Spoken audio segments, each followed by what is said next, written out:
Produite à 29 millions depuis 1974, voici la dernière Golf, la Golf 7. Cette Golf 7 ne marque pas forcément une très grande différence.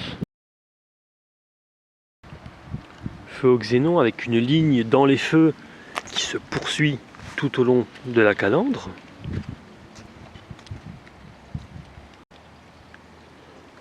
Une bouche avant comme un profil qui n'est pas sans rappeler la Golf 6. Il faut dire qu'il ne faut pas trop choquer entre les générations pour préserver toujours cette part de marché. Le but étant clairement de la reconnaître comme une Golf au premier coup d'œil, et c'est bien là le plus important.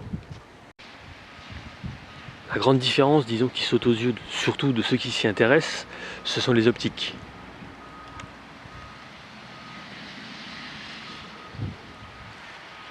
Et concrètement, il n'y a pas une très grande différence. Avant de passer à l'intérieur, un petit détail quand même, cette version est équipée des capteurs avant et arrière, mais il n'y a pas de caméra de recul. Le moteur est ici un 2 litres TDI 150 chevaux, soit 10 de plus que la version précédente. 150 chevaux, c'est très bien, c'est puissant, et en plus avec la technologie Blue Motion de Volkswagen, ça permet d'obtenir des consommations d'environ 4,5 litres, 5 litres. Alors, est-ce que réellement c'est le cas? On va voir ça tout de suite.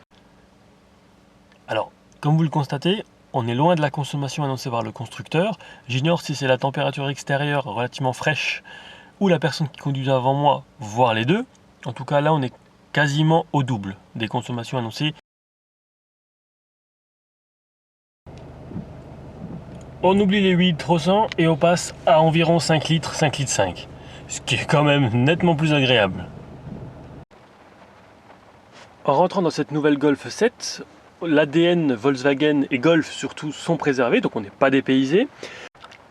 Au niveau des commandes, on retiendra des rétros rabattables électriquement et chauffants. Un volant multifonction avec notamment les commandes vocales, commandes également pour le téléphone, radio bien entendu, et régulateur et limiteur de vitesse. Cette commande que vous voyez ici avec la petite voiture, c'est l'ACC, chez Volkswagen ça s'appelle comme ça, et c'est le contrôle automatique de la distance avec fonction de freinage d'urgence. Derrière le volant qui offre une très bonne prise en main, et entre les deux contours, vous retrouvez un petit ordinateur de bord digital, avec notamment la vitesse, la température de l'huile, les consos, l'autonomie, les durées de trajet, voilà, et on retourne aux vitesses. Petit détail, regardez bien ma main, je ne touche absolument pas l'écran, et les menus en bas apparaissent.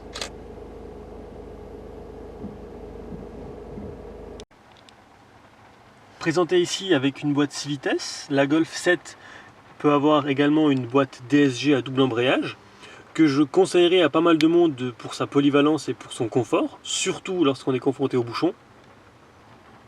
Ce bouton vous permet de sélectionner plusieurs modes de conduite, à savoir confort, normal, sport, éco ou individuel. Alors concrètement, qu'est-ce que ça change? Ça change quelques réglages au niveau de la suspension, un petit peu peut-être de la cartographie moteur, mais à part rouler sur une route défoncée, on verra pas une très grande différence. Le frein à main devient enfin électrique, avec à côté, hop, voilà, le compartiment pour les boissons. Alors comment on est installé dans cette Golf? Eh bien très bien, notamment grâce aux renforts latéraux assez larges et qui maintiennent donc très bien. On va voir si c'est facile de s'installer à l'arrière. C'est facile et en plus, une fois n'est pas coutume, on a de la place sur une 3 portes. Alors, à l'arrière, il y a disons 2 vrais sièges et un siège au milieu d'appoint qui offre tout d'abord 2 porte-boissons, voilà, que vous voyez ici, mais aussi et surtout une trappe. Alors on appelle ça traditionnellement une trappe à ski qui mène directement au coffre. La banquette est par ailleurs rabattable 1 tiers, 2 tiers. Avec par ailleurs un plancher positionnable en 2 hauteurs. Hop, voilà. Alors, parfaite cette Golf? Eh bien non, malheureusement pas.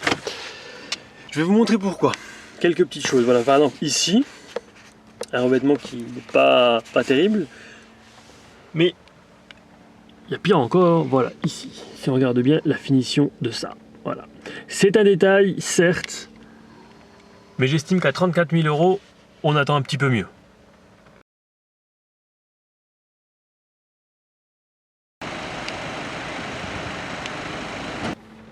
Un grand merci au garage Michel Roland de Longwy-Bas pour le prêt du véhicule. A noter qu'il existe aussi un garage Michel Roland à Briey et à Verdun.